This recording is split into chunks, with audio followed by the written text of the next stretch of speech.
9月9號就我嘅60歲生日。1987年8月，我喺香港中文大學畢業之後，就考入咗 TVB 做見習編劇。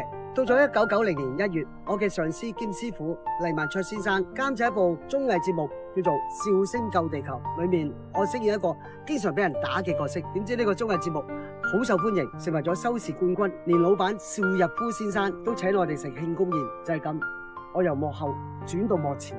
我好幸運遇到好多好導演，例如王晶導演同埋陳嘉上導演，亦都遇到好多好演員，例如星爺同埋達哥呢啲喜劇之王，令到我嘅演藝事業可以一路向前。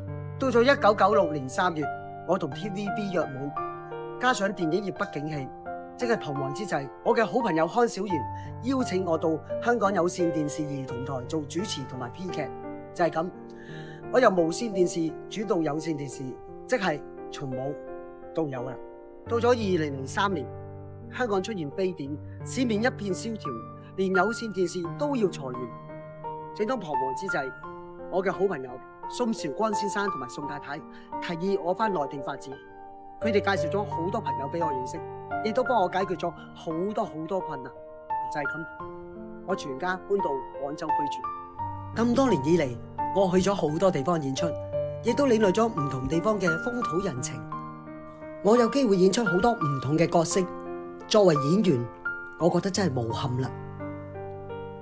不知不覺，我喺內地已經居住咗21年，早已經習慣咗內地嘅生活，好感恩。我得到咗內地急速發展嘅紅利，改善咗我嘅生活。我要多謝咁多年以嚟幫助過我嘅朋友。